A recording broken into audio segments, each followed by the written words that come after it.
এরকম বড় দাদারা ছেড়ে দিন, শুনে নিন। আমার আল্লাহ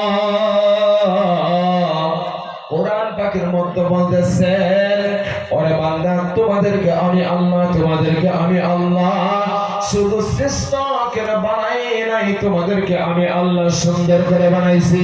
সূরা বলুন না সুবহানাল্লাহ। কি করে বানাইছে ভাই? সুন্দর করে। কেমন সুন্দর করে বানাইছে দেখেন আপনি। এই পৃথিবীর মধ্যে হাজার কোটি কোটি মানুষ আছে, আছে না? আমার ওয়ার্ল্ডের মধ্যে আছে। আচ্ছা দেখেন, একজনে আরেকজনের সাথে মানে গলার আওয়াজের কি মিল আছে? নাই। চেহারার মিল নাই। এত মানুষ আমরা দেখি, কিন্তু একজনের মতো আরেকজনে কোন একটা ভাই বলেছে আছে, ঠিক আছে আপনার অ্যানসার রাইট, লেকিন কোন না কোন একটা জায়গায় মিল আছে, কিন্তু অন্য জায়গায় মিল। তাই যদি হতো আপনার মোবাইলের ফিঙ্গার আমার তো হিয়ান বলি নাকি, আপনি ফিঙ্গার করছেন, আমি কি খুলতে পারবো? আর জোরে বলে দাদারা বন্ধুরা জেনে নিন, শুনে নিন। আমার আল্লাহ তাআলা এমন সুন্দর করে বানাইছেন বন্ধু, এই পৃথিবীর জমিনের মধ্যে ফুলটা অনেক সুন্দর। পূর্ণিমার চাঁদের দিকে যদি আপনি যাই দেখেন, চাঁদটা অনেক সুন্দর রে বন্ধুগণ। চাঁদের দিকে চাইতে চাইতে ফুলের দিকে যদি আপনি অনেক সময় চাই থাকেন, ফুলের একদিন সৌন্দর্য শেষ হয়ে যাবে, কিন্তু মানুষকে যত দেখেন দিন মনে হয় না একে আর দেখতে ভালো লাগে না, মনে হয় নাকি? আরো জোরে বলে ওখান দুই একজন যদি কইছে পরে যদি কই তোর দেখ করো এটা বহুত বেশি, এটা বহুত বেশি কারণটা কইছে কি পরিবারের তোর দেখ করো মনে আছে না, এটা আমার বহুত বেশি একটা। এখন এটার মধ্যে লক্ষ্য করবেন, শুনুন ভালো করে শুনুন। পৃথিবীর জমিনের মধ্যে আমাকে আপনাকে আল্লাহ রাব্বুল আলামিন এত সুন্দর করে বানাইলো, এত শ্রেষ্ঠ করে বানাইলো, এত শক্তিশালী করে বানাইলো রে বন্ধু। আমি আপনি মনে রাখা রাখবো যে আল্লাহ তাআলা অনেক শক্তিশালী করে অনেক সুন্দর করে বানাইছে। কি জন্য বানাইছে এই কথা যদি আল্লাহ তাআলাকে প্রশ্ন করেন, এই সোনার বন্ধুগণ, আপনি মনে মনে চিন্তা করা লাগবে। আল্লাহ তাআলা পৃথিবীর জমিনে অনেক সুন্দর করে বানাইলো, শ্রেষ্ঠ করে বানাইলো, কিন্তু কি জন্য বানাইলো?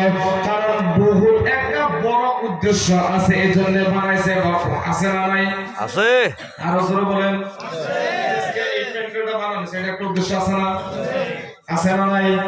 আরো জোরে বলেন, আছে না নাই?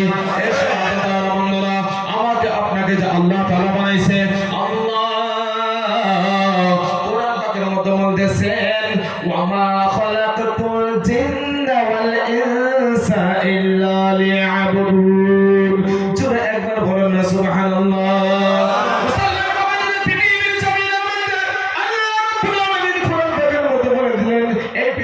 জমিনের মধ্যে আমি আল্লাহ তোমাকে বানাইলাম, এমনি বানাই নাই রে বন্ধু।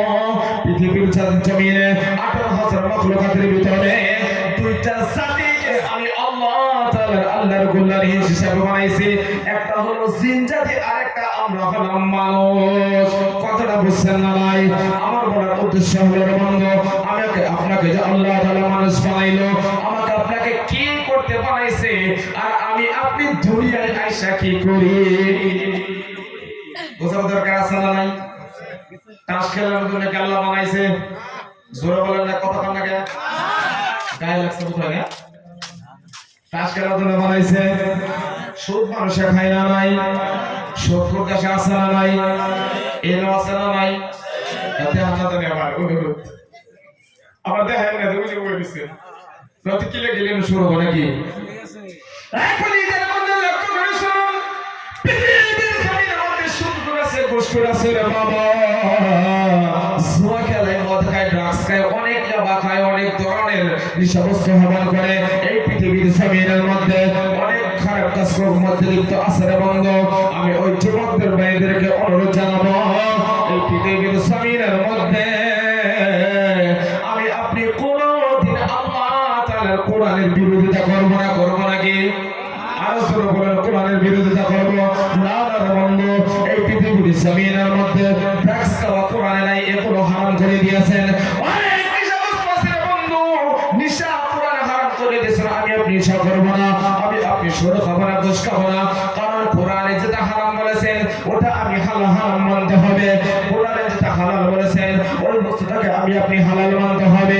কোরআনের কথা যদি আমি আপনি মেনে কবরে যাইতে পারি না বন্ধু, আমার আপনার দুনিয়ার মধ্যে লাভ হবে, আখিরাতেও লাভ হবে। সুরে বলুন না সুবহানাল্লাহ। একটা কথা লক্ষ্য করবেন যে আল্লাহ আমাকে ইবাদতের জন্য বানাইছে। এখন ইবাদত করবার গেলে